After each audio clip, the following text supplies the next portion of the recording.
Okay, this last piece is actually a song, and it also requires a moment of explanation. I was in New York City on September 11th, 2001, when 9/11 happened. I was there, and kind of a crazy time, you know, like standing on the back of the river, watching this building burn. We were expecting some great, like, search and seizure, you know, like, what are they going to do? How are they going to save this? We had no idea what was going to happen. And it was kind of like this time of frenzy. They told us, don't leave the house, stay home. If you must leave, go shopping. And we were like, wow, there had to be something good that came from this. So I thought about it, and I was like, well, you know, the airplane going into the building was kind of a lot like a phoenix. You know about the phoenix, it's a bird of fire. It builds a nest of fire, it dives in, after a period of time it rejuvenates and it comes out as a whole new bird, maintaining all the wisdom and knowledge of all the birds that came before, but with a whole new body. So I kind of, in order to get myself through this really hard time, and there's grief all around, I visualized the phoenix as the airplane. And so I wrote this piece called Phoenix, My Airplane. It's actually a song. I tried to read it, but I can't. I have to sing it. So I was glad to sing the song too. Here goes. Phoenix, My Airplane. The pillars of my soul came crashing down, down, down, down, down to the ground.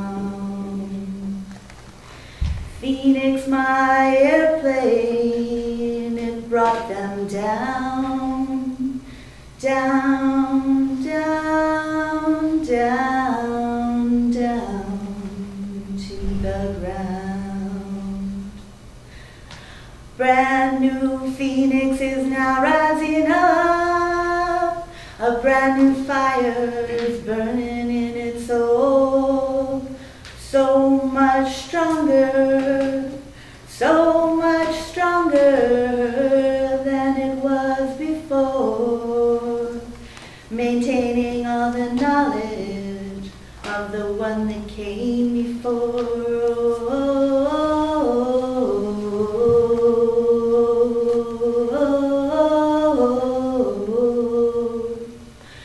Spread your wings and fly away, just like the firebird soaring way up high. Again it's time to touch the sky. Oh, from the ashes the phoenix is now rising up. A brand new fire is burning in its soul.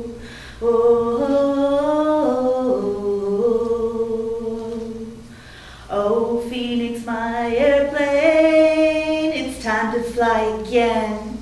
United like we've never been before. We have a common bond. We have a common bond from the fires that we've endured.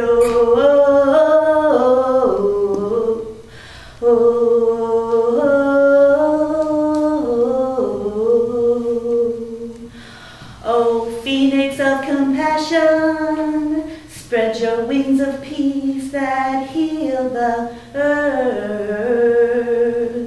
More understanding in this world, so that love can finally rise again. From the ashes you are now rising up. It's gonna take much, much more than an airplane to bring us down. Gonna be stronger, so much stronger than it was before. We have a common bond.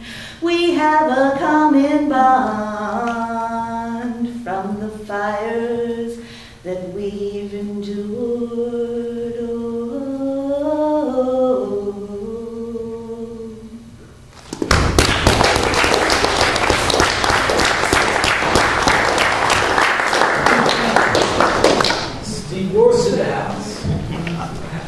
Fashionably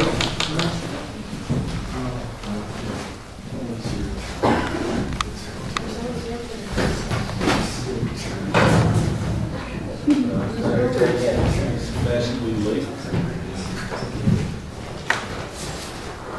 Read the names, John. What's up, Gary? Read the names, John. You know, I'm an old man. My eyes have started to go. You're an old man, no?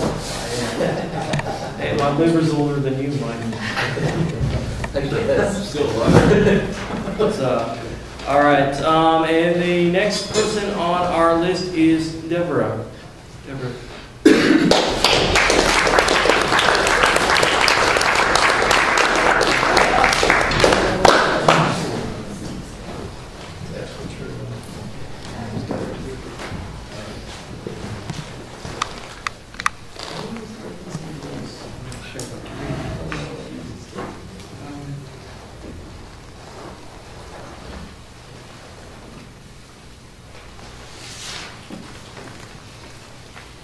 I'm going to read about my son was killed by a drunk driver.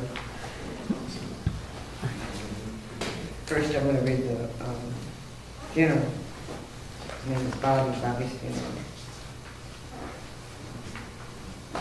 Urbanski's funeral home. As I prepare for my son's funeral, arrangements made with clothes he will wear, a blue shirt and a tie to match his blue eyes, his dark brown suede jacket, a pair of tan slacks, moccasins for his feet. For he is tired, so am I. How I dread today. It's not supposed to be like this, you know. You're supposed to outlive your children. Well, I guess it doesn't always turn out that way. He was my firstborn, my only son, a good man who died too young. I am numb and the tears won't come. The phone kept ringing consistently at home. It's been ringing even now as I leave the house. All his family and friends are in disbelief. It is so sad that he died so tragically.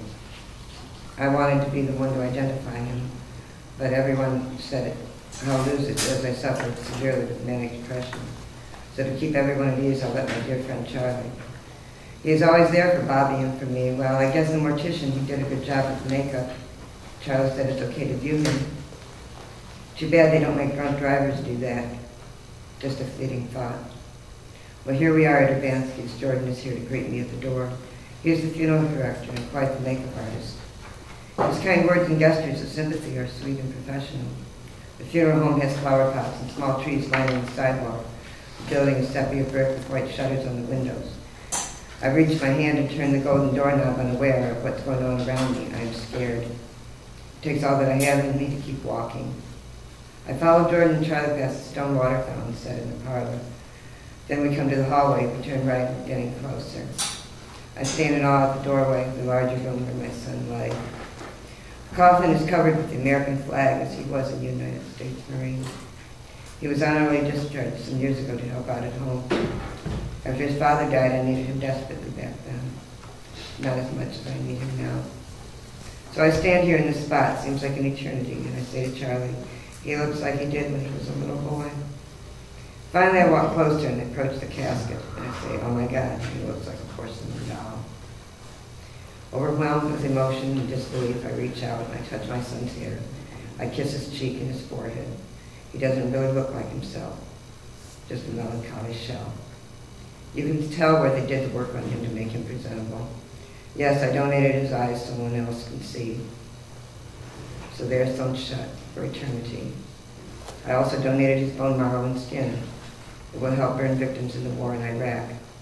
I'm shaky and weak at the knees, but for him I'm as strong as I can be. This is my son, my only one. He had no children to leave behind, but had he lived a longer life, he could have. He could have had him a wife. Those dreams are gone.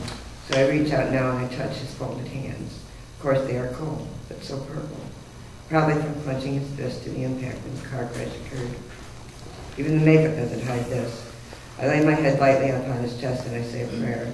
I think I spoke aloud and asked him to please wake up. But he can't, so I place a dream catcher that I made over his heart and a few tears fall and soon I depart.